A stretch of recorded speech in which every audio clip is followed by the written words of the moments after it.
It's Utah and Indiana, Jazz and Pacers. Let's tip off the season right now. And 𝐒𝐵𝐸𝑠 will take the tip up ahead to 𝐒𝐻𝑊𝐿. Saw several times in the tip-off where they try to score off the tip. But nice job getting back for the Jazz. 𝐒𝐻𝑊𝐿. Back to Ramo, left-handed jam.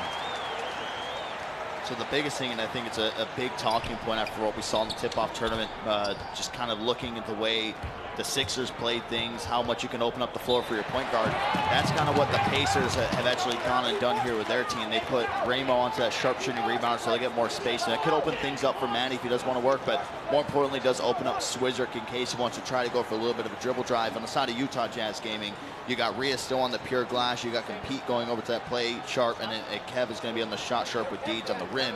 So kind of ideally what we were going through in the pregame, trying to predict the archetypes, it's literally what probably a lot of people would have guessed coming into the game.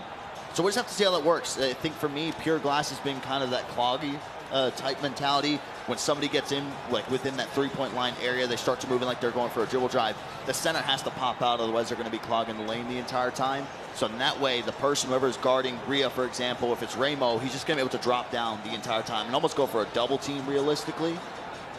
So that could cause an issue, but we'll see how it plays out. Well, anytime the road through Indiana, it's going to be bumpy. It's an incredible defensive team.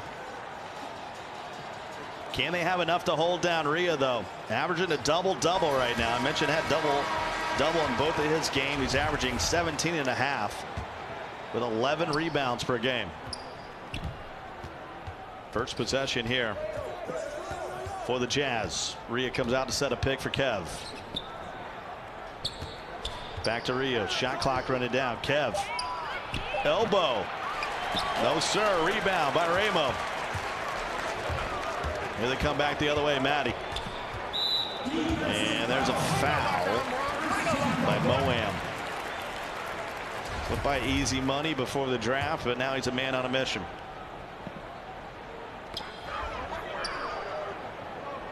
$14 to shoot.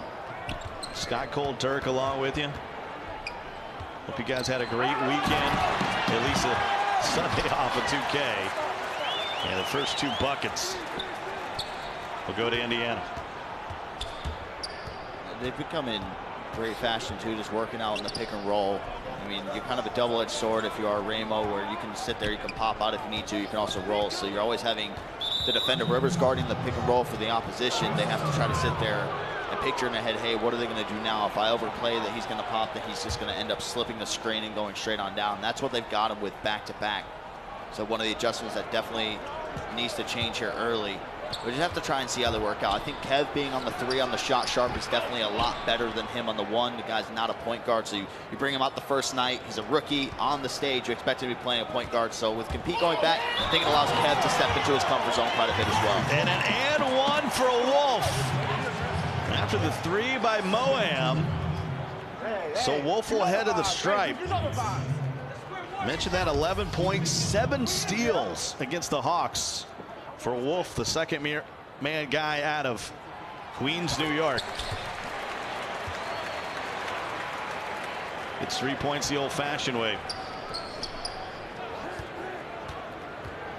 7-3, compete. Got to get the ball at the court, young fella. And they get it to 𝐷. Blocked by Ramo. Get it out of here. Wolf on the break. 𝐒𝐵𝐸𝑠 to Ramo. Little church league there at the end, but he's got 6 points.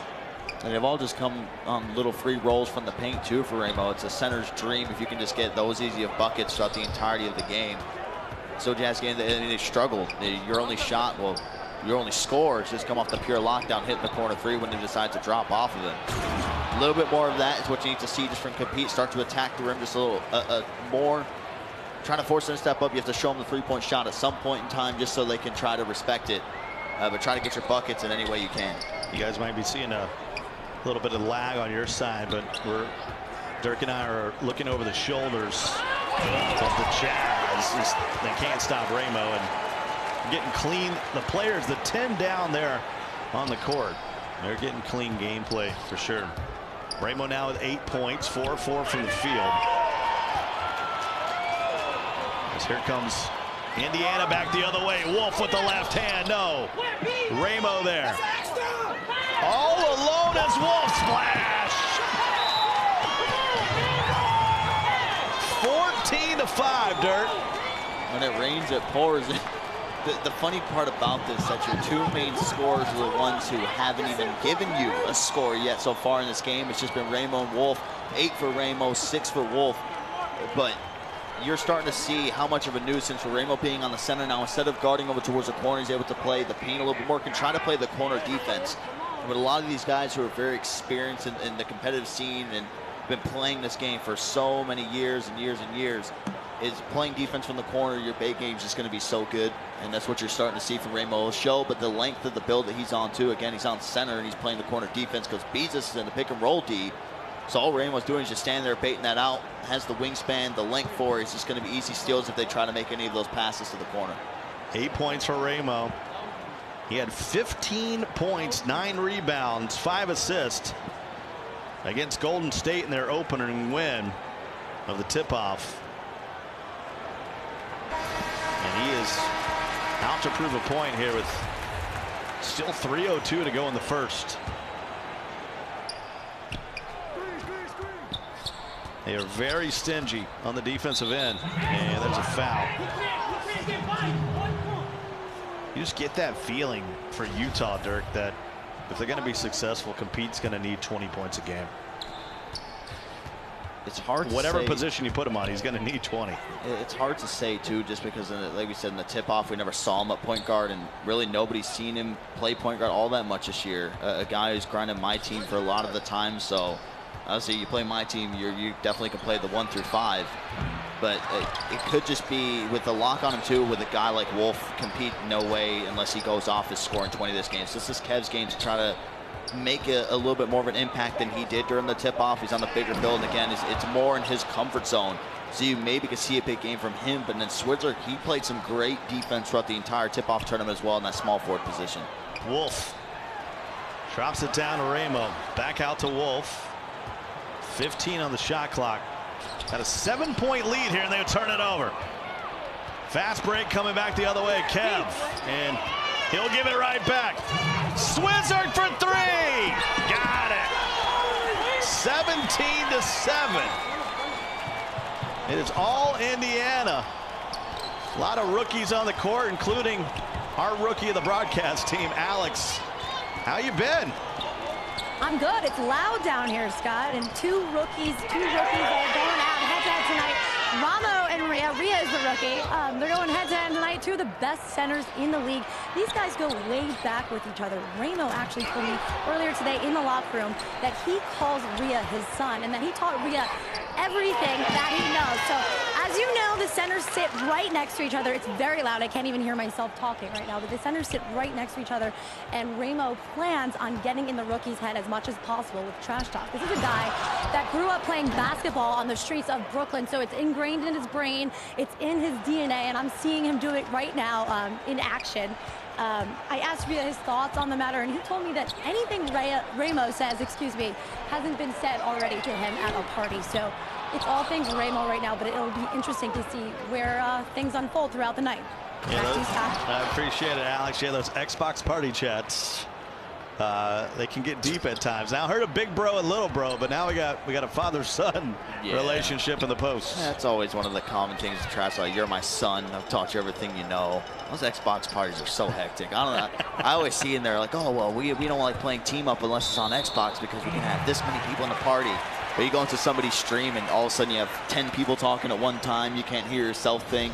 Nobody can even talk trash to each other because everyone's just screaming into the microphone. But yeah, definitely being two Xbox guys, they spend a lot of time, especially this year, in competitive team-up lobbies or just pro-am in general, and the same parties talking that smack to each other. 𝐒𝐻𝐿 can't get it to go. We got an 8-point ball game. 𝐅𝐸𝐺 is yet to score. 𝐅𝐸𝐺 has got 8. Waning seconds here, the first. 𝐒𝐻𝐿 will pick it up and will have an immediate foul, and that's their foul to give. 19-11.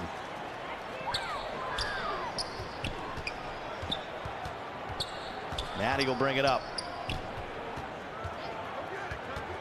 team that doesn't score a lot of points already has 19 in the first. Off the mark. That's like the Celtics scoring 40 in a quarter. That's how big it is. When we come back, we'll have the second quarter here, the opening day in the 2K League.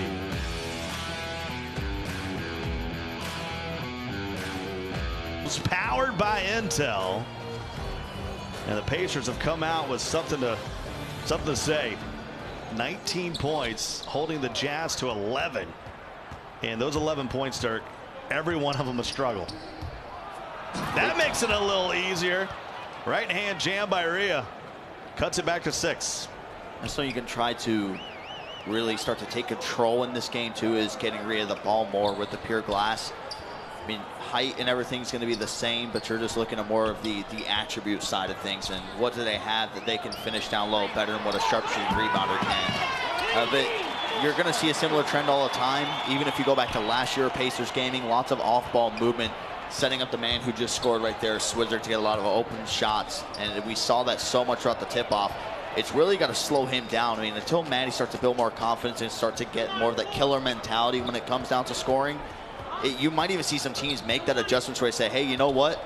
We're going to put our lock on 𝐒𝐮𝐬𝐜𝐫𝐞, kind of what people are doing with Profusion lately, and say, hey, your point guard's going to have to do something to us. He's got to put something in our face, because 𝐒𝐮𝐬𝐜𝐫𝐞 has been able to take over games and take over so much scoring so consistently throughout last year and this year as well. 𝐒𝐮𝐬𝐜𝐫𝐞 had 27 points against the Hawks. Hawks will play next against Celtics Crossover Gaming in game 2 of the day. Kev on a wrap, not there. Rhea! Oh my! He's got 4. I'd say he's woken up here in the second quarter. Ramo will be fouled by 𝐸𝐵𝐸. That'll be his second, team first.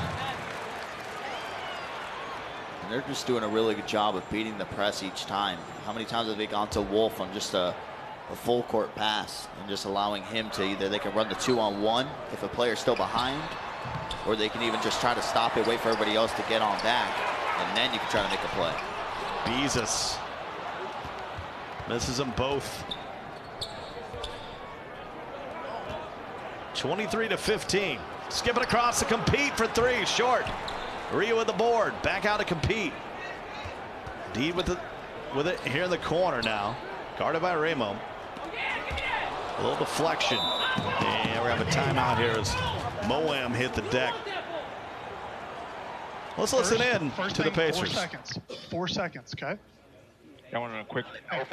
Watch the play from the top. Yeah. You're right. Hey, I know. Unless you actually have it. I'm not a play. Listen up. Yeah. So you're going to play back. I'm not a play. Yes. No 3 here, and then watch the dump to Rhea if it's not there. Okay. Hey, talk on wraps. I'm playing behind back. Hey, on the inbounds, as long as I got 2 people guarding me, flare-ups. Just keeping it flare-ups because they try to. Yeah. Hey, but we know that guy who's playing center field is starting to drop on Wolf. So whoever we advance the ball to first, be aware when you're throwing the second pass to Wolf, they're trying to deny.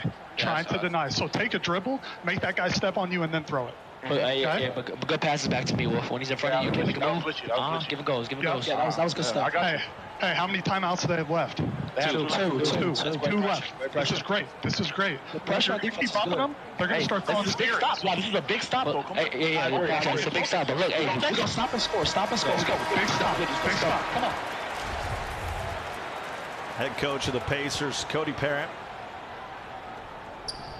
doing my job for me. Talking about his 2 timeouts left. They forgot about Deeds. Off the mark, Rhea with a board, and somehow gets it to go. He's got 6.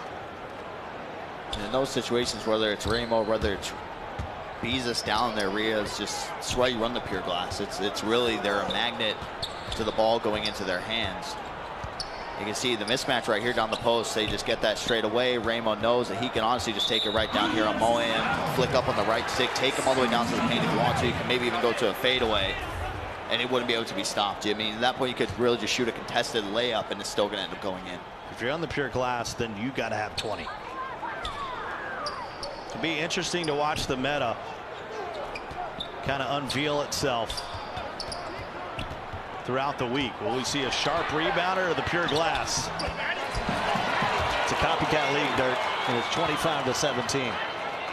There's usually always something that will overpower anything that you decide to run. If you decide to maybe go with an unorthodox type lineup in terms of the archetypes, and then somebody's been setting this and they're having consistent results when it comes down to winning, people will start copying, and it's smart, and it all of a sudden becomes a trend of each and every archetype that each person uses on each team. We haven't got to that point. Obviously, it's early. We weren't even at that point last year, really. It took a while for that to finally really come into fruition, and then we start to see a lot of people running the exact same lineups, and then it was still, there were some teams that decided to go against it and it made it work. The Knicks were a team, for example, nobody copied. They started winning. It was like, well, you know what? We might have to try to rock with what they're doing. 25-19. 2:27 to go. Ramo off the mark. Rio with another board. On the break. Kev. Backs it out for a moment. Rio trying to set a screen.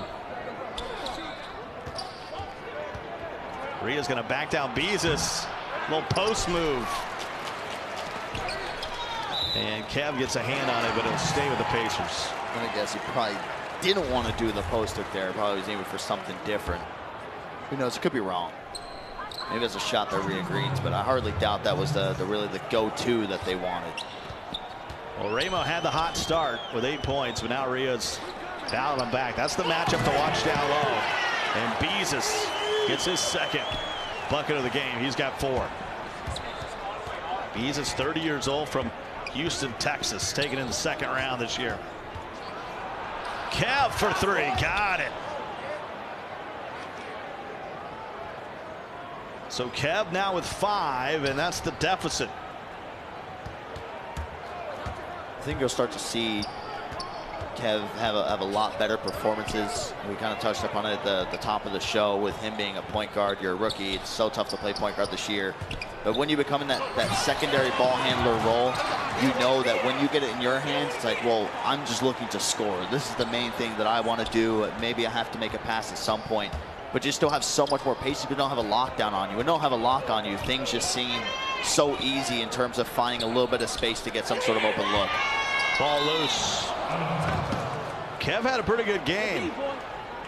19 points, 4 assists against the Bucks.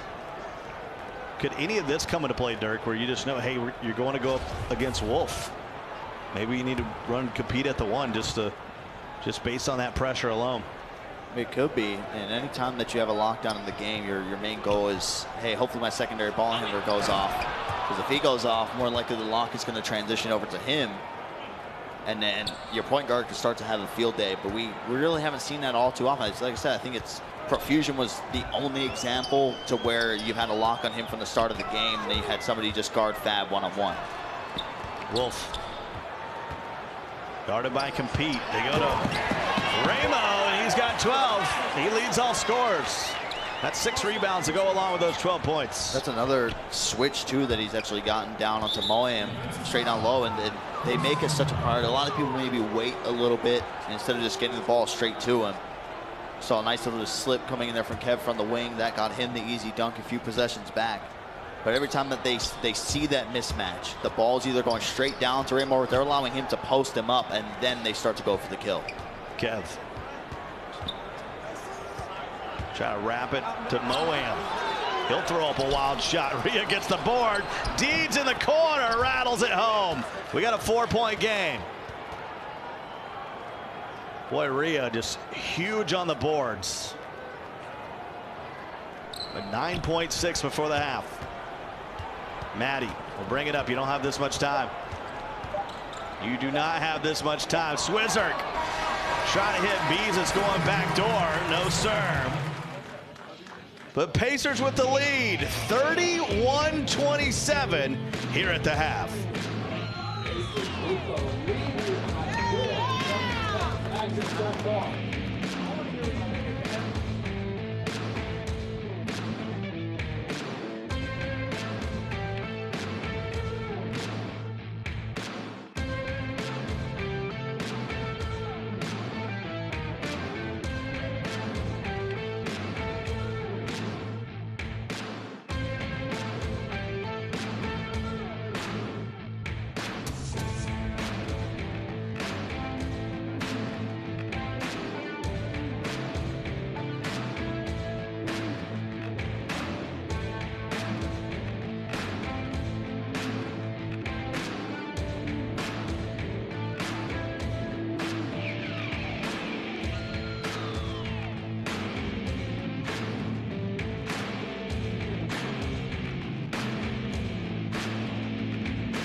let's be honest. Yeah, they were back for a day, but they weren't playing all those days they were at the tip-off. So that's on them. That's all I can put it that way. They're currently trailing by 4 right now as we open the half. See, it was always funny talking about fatigue and how it affects gameplay. Because Blazer 5, they had probably, I think, the longest flight out of any team, and they had the best record in the regular season, looked the strongest. But they ran out, so it was always steam. It was always funny, though, like whenever people would bring it up, because you sit there, well, hey, just look at how they're doing. They're like, okay, well, that's just a one-off type thing. No, obviously it's going to play a factor. These guys, it's fresh into the season. You literally just started traveling. You have no adjustment period. I really feel like everybody in the league should kind of be in this universal clock of being on the East Coast time and just living by that. So then when you come over here, really no time lost, and you're not focused like, oh, well, you know what, at this time I'm still wide awake, but here it's midnight back there. It's like, what, 9, 10 o'clock. Yeah, so jet lag can become a factor as the season wears on. There are more open dates this year than there was last year. I've noticed that. And more West Coast teams playing back-to-backs to try to counteract some of that travel fatigue. Does that help you, chat?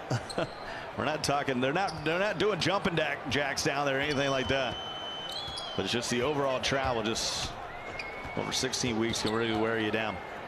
33-29.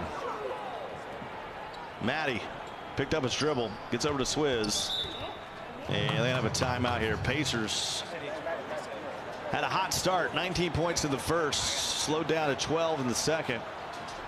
And they had something to talk about. Here's the games we got coming your way. Hawks and Celtics. That's coming up next. And we got Pistons and Warriors, Heat and Knicks. And then the nightcap is Bucks, T-Wolves. Two teams that were very surprising at the tip-off. Yeah, the T-Wolves, nobody really knew the expectations coming in. Bucks, a lot of people had this team kind of at the bottom of the barrel, if you will, in terms of the rankings.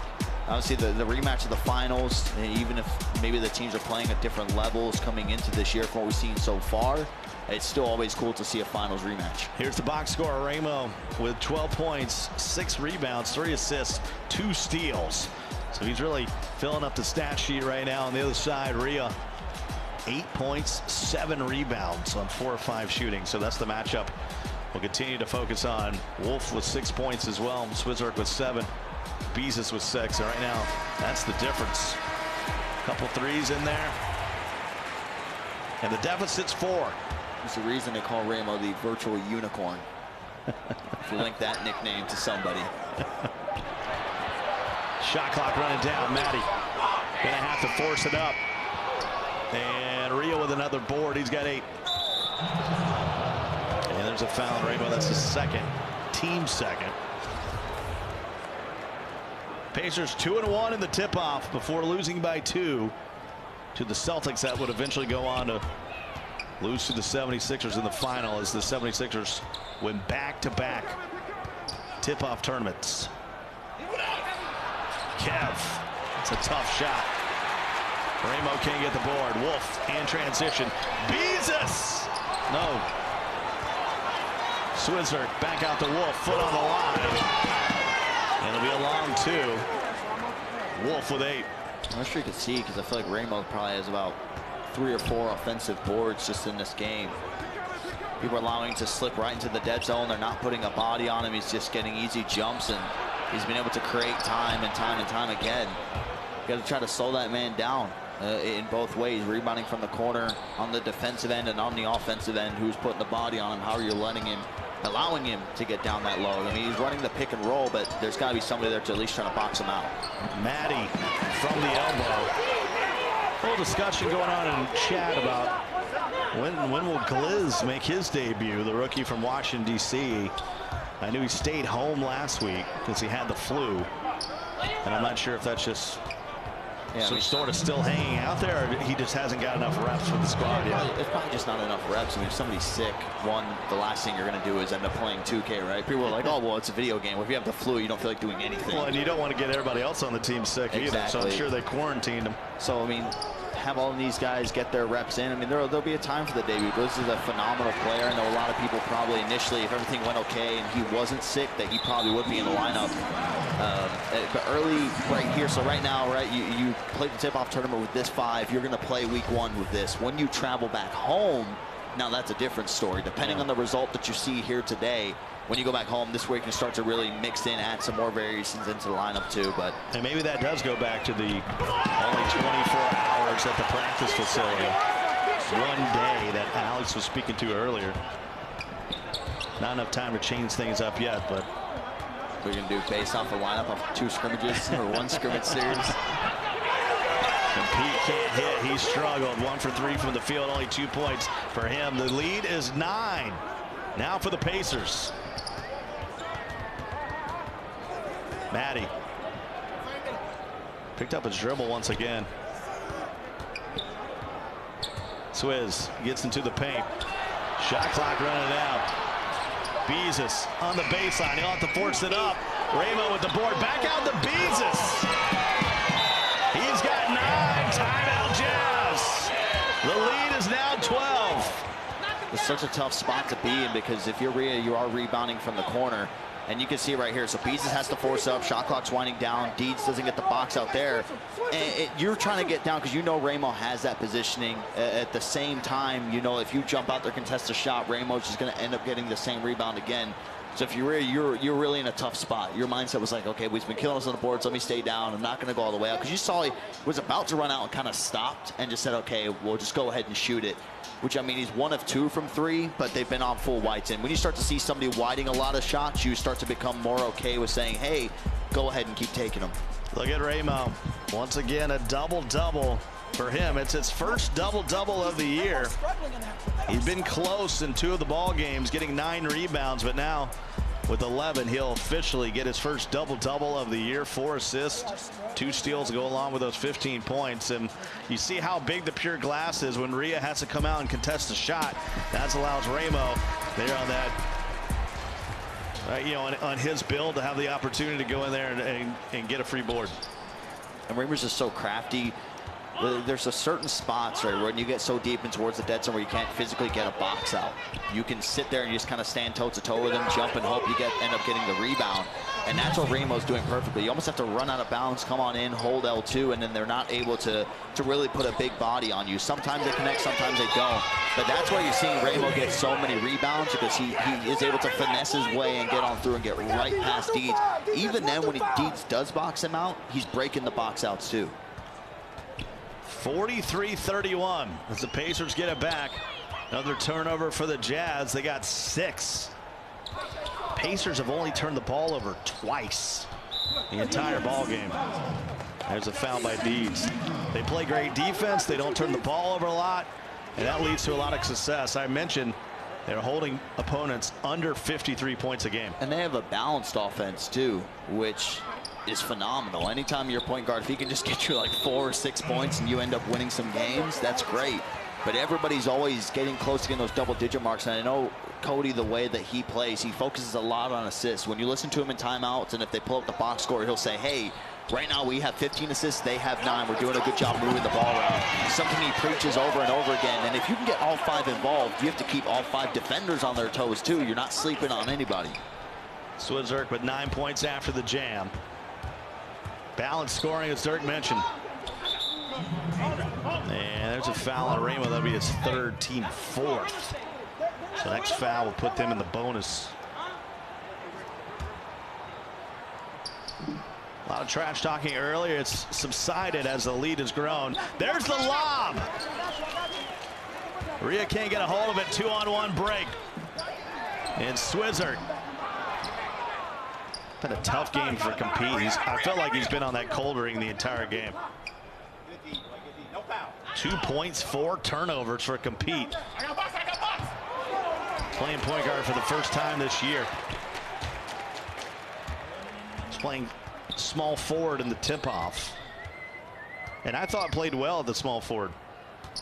9 points, 9 assists against Portland. And there's an easement for Ramo, and he yells, "You can't guard me." He's got 17 points, 12 rebounds. He's a guy who loves to play in the post. I mean, he's not going to be running the post scoring build, but you don't have to. You see, he kind of went for a little hot fadeaway, canceled out of it, so it paused and almost went like an up and under type move. He's just so crafty. Offense, defense. It's why he's one of the best centers that we have in this league. Incredible stick work down there. And we're going to have a foul on Ria. That's his second. And it's going to be a shooting foul. No rebounds, boys! No rebounds! 47-31. Pacers starting to pull away. We're on a 18-4 run here in the third. Jazz have only scored 4 points since halftime. It was 31-27 at the break.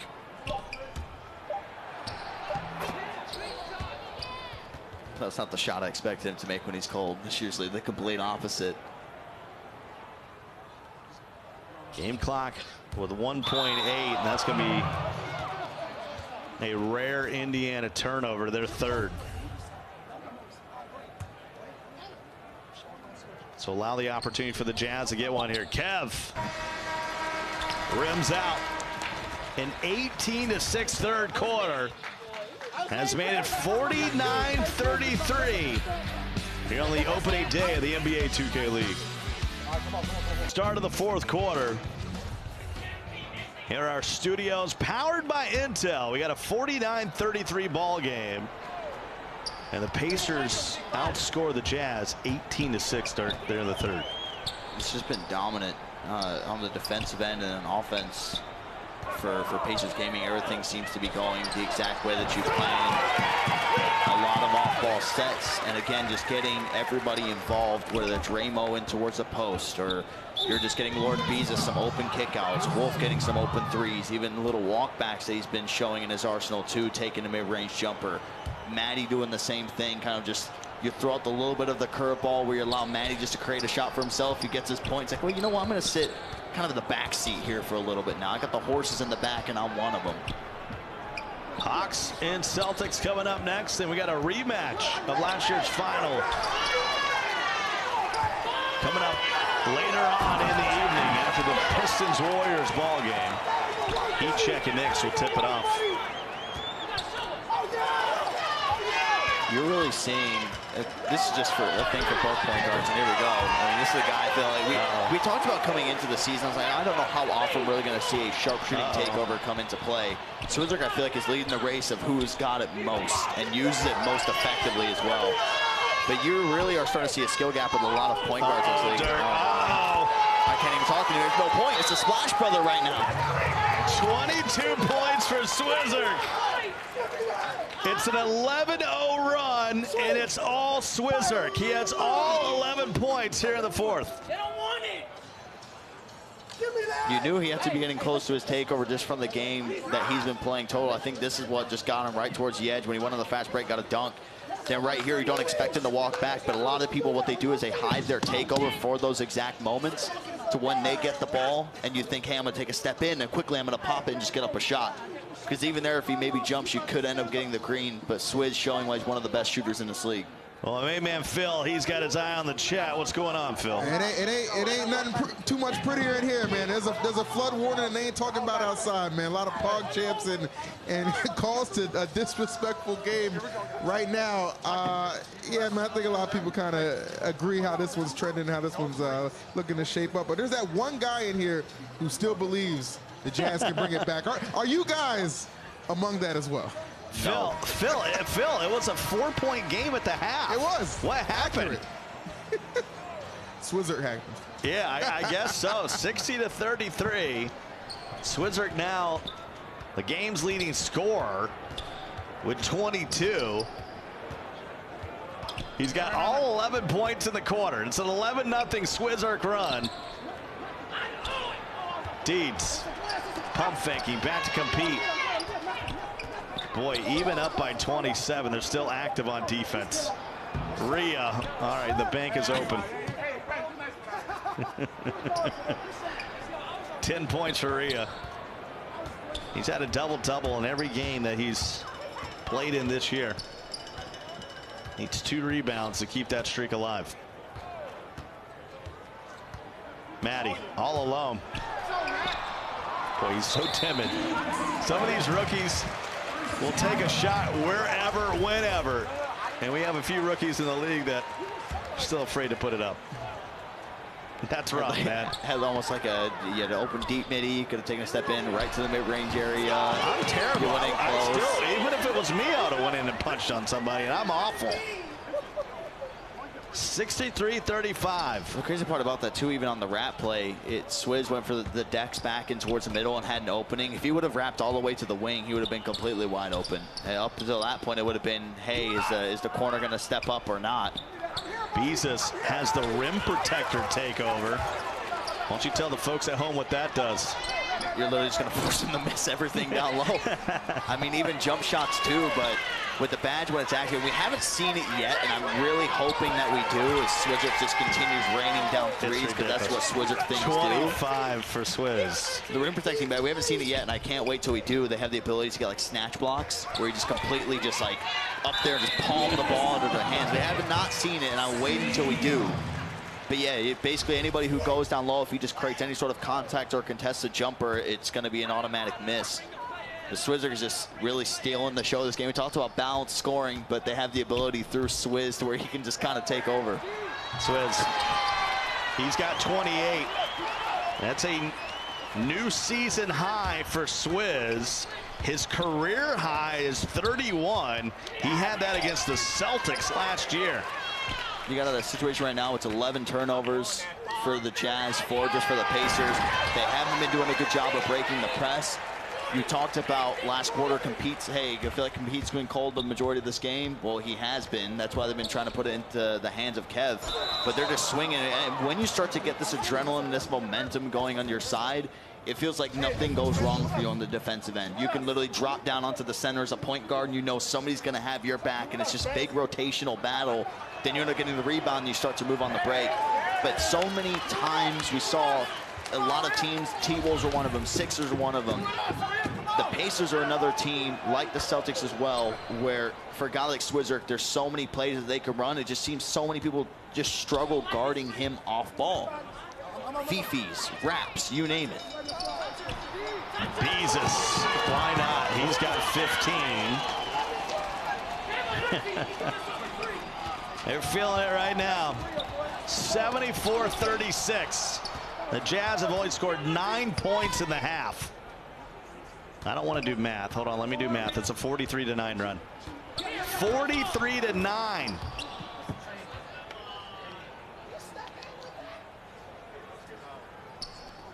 Two minutes to go. Hawks and Celtics coming up next. Wolf. He's got 10. How many consecutive possessions have that been when they scored? I feel like they haven't missed. It's 27-5 this quarter. That's this quarter alone. It's one of the highest scoring quarters we've had. We'll have to check on that T-Wolves box score when they went nuts on the Wizards. Swizz! That would have tied his career high. I guess you can say now they're not playing like Jazz gaming. 76-40. Compete with 6 points. 12 turnovers for the Jazz. Only 4 for the Pacers, and 2 of those were on long throws near the end of quarters or halves. 1:21 to go. I think I would have already made the adjustment just putting Moam on Swizzard. I mean, especially at this point, what do you have to lose? But when you start to see him make those kind of consecutive threes, and looming in the back of your head, it's like, well, he's going to get close to takeover. He's made like 3 shots in a row. He got a fast break dunk. He's getting to that point. I mean, I would have switched it just to at least attempt to try it. And again, try to force Maddie to make a play. You have Deeds who's running the pick and roll, so you at least have one lockdown in case you just need to switch the ball at all. And try to have compete guard one-on-one. We know he's capable of doing so. Wolf. And threw the key on Swizzard. Something we've never said in the history of the world. Swizzard with 3 in the key. I'm not sure he's been in the key for 3 seconds his whole life. Man, that makes a living on the perimeter. 28 points for him. 6 of 10 from downtown. The most threes we've had in a game this season is 8 by one player. And 𝐒𝐮𝐬𝐜𝐫𝐢𝐻 got 30, one off his career high. That'll be a new season high after scoring 27 against the Hawks. The Jazz are just trying to get out of here. Jazz have the Mavs next week. And Wolf now with 12. Pacers come back next week to play Blazer 5. How about that matchup? Pacers and Blazer 5 next week. Raymond will dive on it. And it'll stay with the Pacers with 4.4 to go. Pacers scored 53 points, 56 points, 53. And now they put up 80. If they got an offense to go along with this defense, just give them the trophy. It's really that simple at this point. I mean, 𝐒𝐮 has just been so consistent. It really hasn't been a game where you sit there and like, wow, like what happened to 𝐒𝐮? Even people kind of predicting coming in, they're like, well, he hasn't played the game all that much, played a lot at the start of the year. And we're at the point now where it's kind of silencing that because there's been a lot of guys who didn't play Pro-Am this year and have been performing at such a high level, and some who did who haven't even been doing that good. There's a guy by the name of Radiant. Maybe you've heard of him. Exactly. And then people like Ramo who have played the game this year. Wolf played the game. They're playing phenomenal too. But yeah, this Pacers team, defense, no need to worry about it. It's just the offensive end. And they just showed again how dominant this team could truly be at their peak.